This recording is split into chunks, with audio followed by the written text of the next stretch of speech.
Votre iPhone s'allume et s'éteint automatiquement, comme vous voyez dans la vidéo. S'allume, s'éteint automatiquement. Et vous avez tenté de le restaurer, ça vous donne cette erreur. L'iPhone n'a pas pu être restauré, une erreur inconnue, l'erreur 43. On va apprendre, on va partager une idée ici. Je dois vous montrer comment je me suis s'en sorti sur ce genre des erreurs. On va partager ça sur ce tuto. À tout à l'heure. J'aimerais que vous sachiez quelque chose avant de continuer. L'iPhone s'allume et s'éteint sans cesse. L'iPhone s'allume, s'éteint sans cesse, c'est les bits de ce tuto. Nous allons réparer ça ensemble. Mais j'aimerais que vous sachiez que, attention, vérifiez bien votre batterie.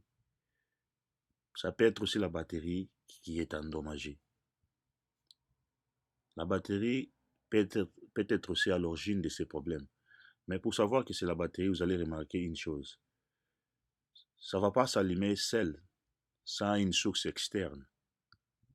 Ça ne va pas s'allumer. Si c'est la batterie, ça va vous forcer de connecter un câble, un chargeur. Dès que vous connectez un chargeur, ça va s'allumer. Ça peut aussi s'allumer, les chargeurs connectés, ça s'allume, ça s'éteint. Oui, obligatoirement, ça va faire ça. Ça s'allume, ça s'éteint. Mais sauf que pour la batterie, ça va obliger toujours que les câbles soient connectés. Dès que vous déconnectez les câbles, directement l'iPhone va s'éteindre au même moment. Contrairement à notre problème d'aujourd'hui, l'iPhone se tient sans la connexion d'un câble USB ou d'un chargeur. Donc l'iPhone s'allume quand même avec la batterie interne. Mais sauf que ça s'éteint après une seconde ou une minute à l'autre. Ça s'allume, ça s'éteint, ça s'allume, ça s'éteint. C'est ce que nous avons, c'est ce que nous allons réparer. Je sais que vous avez compris, je crois. Si vous n'avez pas compris, je pense que vous allez écrire en bas de la vidéo ou dans les commentaires. On va essayer de parler de ça pour ne pas prendre beaucoup de minutes ici. Maintenant, nous allons continuer. Nous allons aller en avant. Pour aller en avant, nous avons besoin d'un fichier. Allez sur Google, tapez email infocheck pour savoir les modèles de votre téléphone, pour bien connaître ces modèles avant de télécharger le firmware, pour ne pas se tromper. De télécharger notre firmware, ça va prendre du temps pour rien parce que ça ne va pas passer. Vous entrez sur Apple Check, SN ou email, vous retenez l'information de votre téléphone, vous allez sur Google, vous tapez Download, PSW, écrivez votre modèle d'iPhone et vous cliquez sur Enter. Google va lancer, vous entrez sur les premiers liens. Là, vous avez tous les modèles de votre téléphone, tous les modèles de fichiers IPSW de votre iPhone. Vous choisissez les vôtres et vous lancez le téléchargement. Ici, c'est vous qui choisissez. La deuxième méthode que je dois vous montrer, c'est l'ordinateur qui va choisir seul. C'est le firmware le programme qui va choisir le firmware à partir de la connexion téléphone, qui est compatible. Mais ici, c'est toi qui choisis le firmware qui est compatible. Ces deux méthodes sont un peu différentes.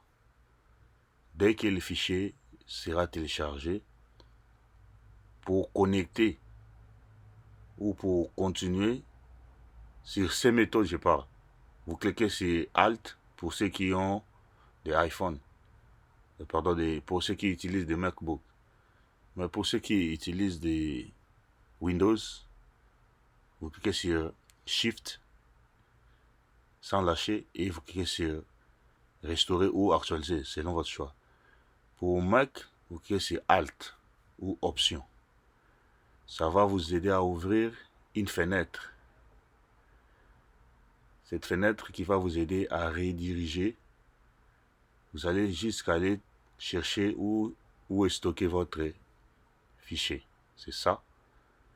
La deuxième méthode, c'est quoi? À partir d'ici, vous lancez sur restauration ou actualisation. Ça, c'est la deuxième méthode pour télécharger les fichiers. Vous lancez sur actualisation ou restauration. Vous faites comme si vous n'avez rien comme fichier. N'appuyez ni Alt ni Shift pour les Windows. Lancez sur actualisation ou restauration. Dans les termes de télécharger le fichier. Vous cliquez. Ça va ouvrir cette fenêtre qui va vous demander de télécharger. Vous lancez. Ça va lancer le téléchargement premièrement de fichiers. Parce que ici, pour passer au stockage, il faut que ça télécharge les fichiers. Ça, c'est la deuxième méthode. Maintenant, nous allons continuer. Après avoir téléchargé tous ces fichiers, nous allons maintenant brancher notre téléphone et nous allons aller sur la bande de recherche. Nous allons taper IPSW pour chercher les firmware que nous avons téléchargés avec la deuxième méthode. La première méthode, si vous téléchargez, ça va stocker dans les dossiers de téléchargement. Et la deuxième méthode, ça disparaît un peu, mais ça se trouve dans l'ordinateur. Pour retrouver, il faut taper IPSW. Après, nous allons appuyer sur Alt ou Option pour les gens qui utilisent des MacBook.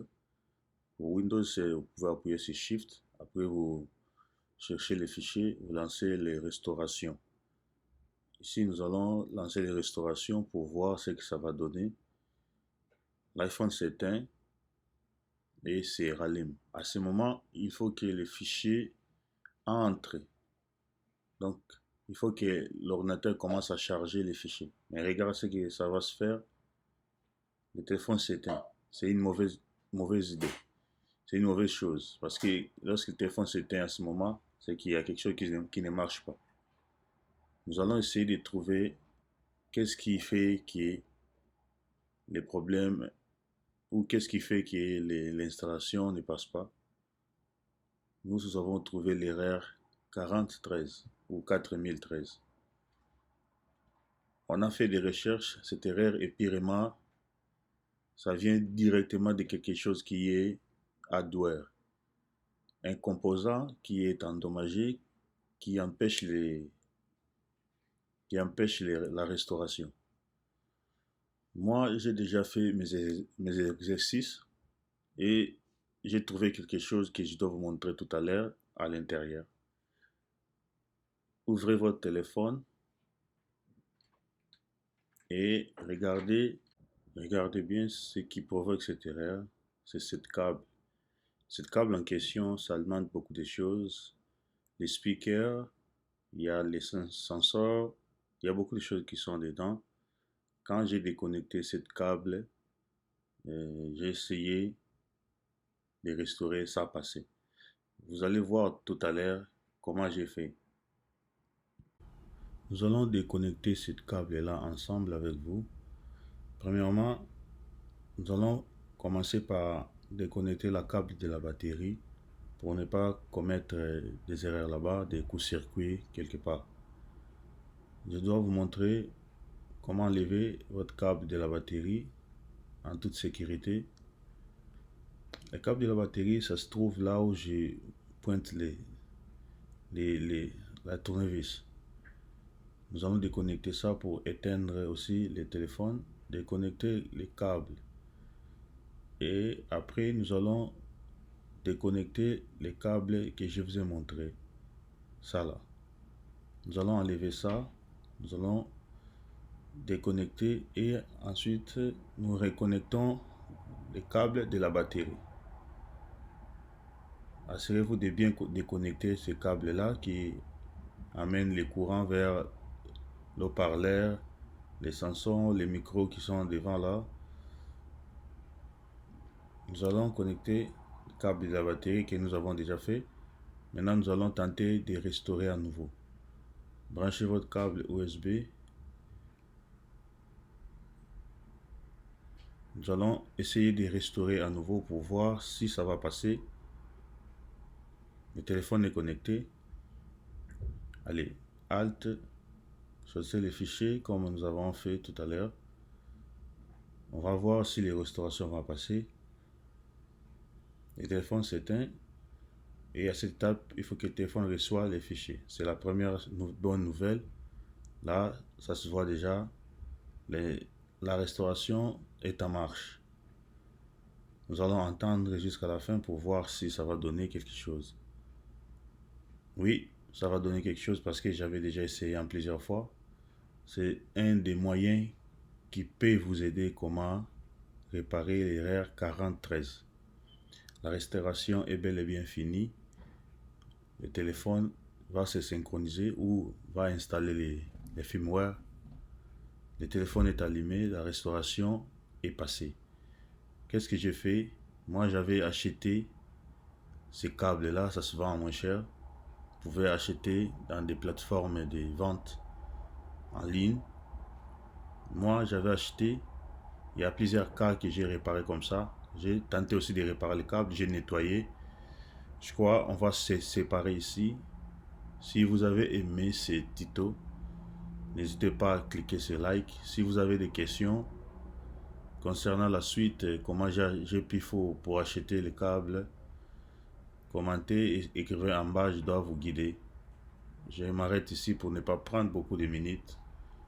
Merci, à tout à l'heure pour la deuxième tuto ou pour les prochains tutos. Merci, bye.